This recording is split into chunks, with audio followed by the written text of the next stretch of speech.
Hi guys, today ire-review ko sa inyo itong gamit ko na perfume today. Actually, hindi ko pa natatapos yung notes ko pero naisip ko, why not start doing the video while inaaral ko pa or inaamoy ko pa lang siya or while tinetest ko pa lang siya. So, eto yung perfume. This is the Mugler Alien na Hypersense. Lumabas siya noong 2024. Nakakatawa kasi ngayon ko lang siya naamoy. And ang tagal na niya kasi nga, 'di ba, dun sa mga laging nanonood sa akin, nagbawas akong bumili ng perfume. Bihira na din ako lumabas. As in, pag lumabas ako, may listahan ako kung ano lang yung kailangan kong bilhin, yun lang.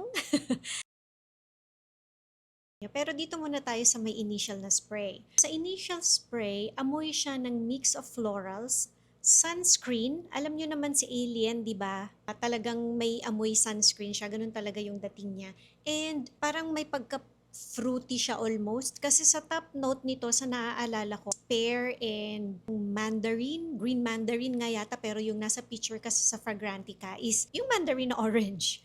May pagka-medicinal yung fruitiness niya because I think yung pagkakahalo nung parang sunscreen na dating nung amoy and also yung fruitiness niya. Pero bangong-bango ako sa kanya, guys. Hindi siya mabaho sa akin. Actually, naamoy ko to sa may Mugler sa SM Makati. And nung naamoy ko siya, bangong-bango ako sa kanya. Nilapitan ako nung isa pang SA kasi suki na tayo doon. Ibang store siya. And sabi niya sa akin, "Ma'am, ang bango niyan." Sabi niya gano'n. And yun din yung in-spray niya sa damit niya that day. And bangong-bango din siya dito sa pabango na to. So, today actually is the second time na ginamit ko tong perfume na to. What I could remember, hindi ako gumawa ng notes nun pero what I could remember nung first time na ginamit ko siya is nag-stick sa ilong ko or at least sa memory ko na natatandaan kong amoy niya is matamis. Nag-stick yung tamis niya. So, I'm not sure kung magugustuhan to ng madami. After mga 2 minutes, lalakas yung jasmine. Tapos, mas tatamis pa siya. As in, the more na tumatagal siya sa damit, natatandaan ko, talagang matamis siya. Parang royal through orange, pero mas refined and mas malakas yung white florals. Actually, para siyang yung OG na alien. Ngayon, I'm thinking about it, no? Para siyang yung OG na alien, pero mas pinalakas to and mas pinatamis. Alam niyo yung parang na-amp up lahat ng mga notes dito sa may Hypersense. Papakita ko yung bottle kasi baka sabihin nyo, hindi ko pinapakita yung bottle. Iba na nga yung setting ng video ko, tapos hindi nyo pa rin nakikita yung bottles. Etong Hypersense, kung i-compare mo siya sa OG, para siyang mas pinalakas and mas pinatamis. Pero kung meron kayo ng OG at naamoy nyo to, magigets nyo yung ibig kong sabihin na para siyang mas pinaganda.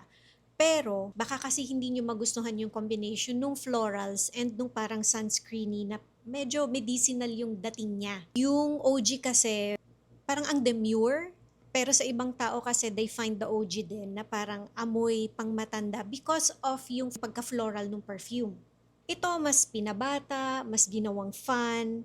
Ayun lang, I still find this na hindi siya pang blind buy. Lalo dun sa mga ayaw ng mga ma-floral, malakas na floral na perfume or matamis masyado na perfume kasi talagang floral na matamis siya na may pagka-sunscreen. So, kung gusto ninyo yung OG, baka magustuhan nyo to. Kung hindi ninyo gusto yung OG, well, still try nyo pa rin siya kasi baka magustuhan nyo naman yung kinalakas niya, if that makes sense.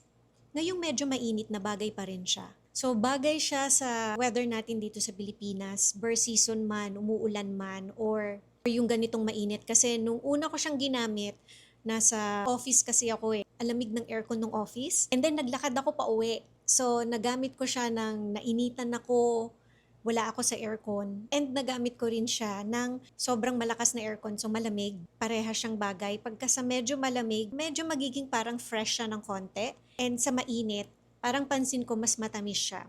So eto na guys, after 30 minutes, mas magiging softer siya, mas magiging well-blended siya.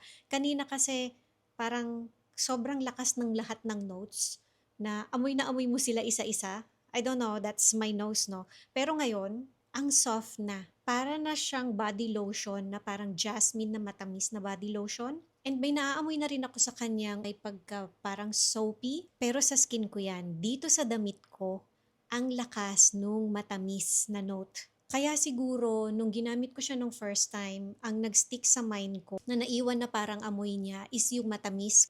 Kasi siguro nung hinubad ko na yung damit and also nung nasa laundry basket na siya, nung lalabahan ko na yung damit, naaamoy ko yung whiffs nung tamis nung pabango. Pero sa skin, yeah, matamis, pero mas well blended na, mas para na talaga siyang floral, white floral na body lotion. Ang bango niya, guys. Medyo mas malapit pa yung amoy niya dun sa OG na Alien. Ngayong naka 30 minutes na.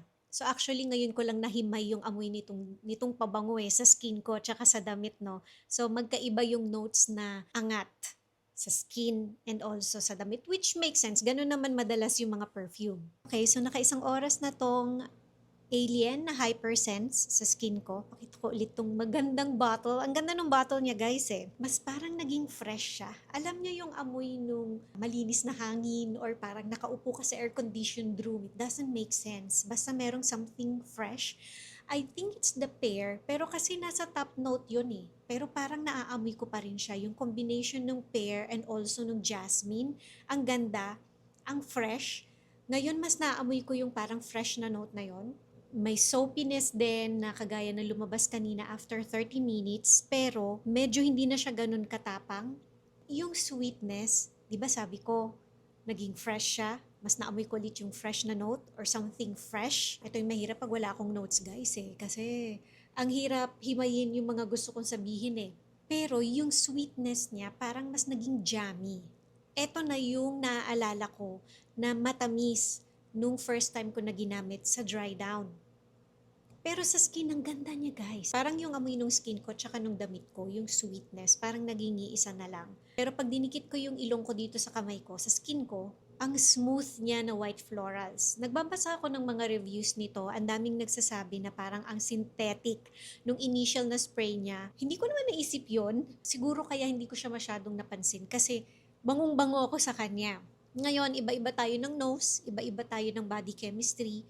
Baka hindi nyo itong magustuhan, pero at least i-try nyo siya sa store.